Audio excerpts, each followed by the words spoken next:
वेद पुराण और उपनिषदों के शुद्ध और सरल ज्ञान के लिए सब्सक्राइब करें श्री कृष्ण लीला चैनल।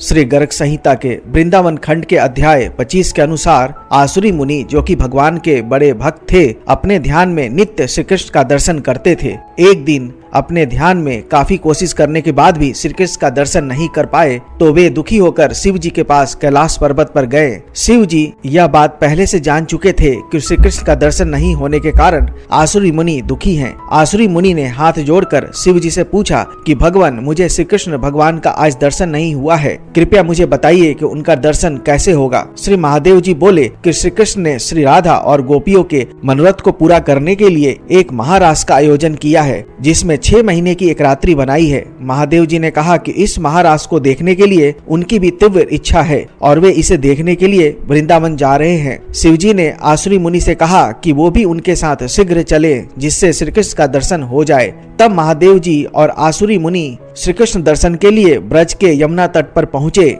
वहाँ रासलीला हो रही थी, लेकिन रासलीला स्थल के गेट पर अत्यंत बलशालिनी गोप सुंदरियां हाथ में बेत की छड़ी लिए पहरा दे रही थी। उन द्वारपालिकाओं ने बलपूर्वक अंदर जाने से रोका। तब आसुरी मुनि और श्री महादेव जी बोले कि हम श्री कृष्ण दर्शन की अभिलाषा से यहाँ आए हैं। तब उन गोप सुंदरियों ने कहा कि हम गोपिकाएं वृंदावन को चारों ओर से घेर कर रासलीला की रक्षा कर रहे हैं और इस काम के लिए श्री कृष्ण ने हमें नियुक्त किया है। इस रास मंडल में श्री कृष्ण ही एकमात्र पुरुष हैं और इस स्थल में गोपियों के अलावा कोई अंदर नहीं जा सकता है। और यदि आप दोनों श्री कृष्ण दर्शन के अभिलाषी हो तो इस मानसरोवर में स्नान करो, इससे शीघ्र ही आप दोनों को गोपी स्वरूप की प्राप्ति हो जाएगी। इसके बाद ही आप लोग अंदर जा सकते हैं। तब महादेव जी और आसुरी मुनि मानसरोवर में स्नान करके गोपी स्वरूप की प्राप्ति करके शीघ्र ही रास मंडल के अंदर प्रवेश कर गए। रास मंडल की अपूर्व शोभा को देखकर वे दोनों चकित रह गए। रास मंडल के निकुंज में कोटि कोटि चंद्रमाओं से प्रकाशित होने वाली श्री राधा से सुशोभित श्री कृष्ण विराजमान थे। शिव जी ने और मुनि आसुरी ने जब दूर से श्री कृष्ण को देखा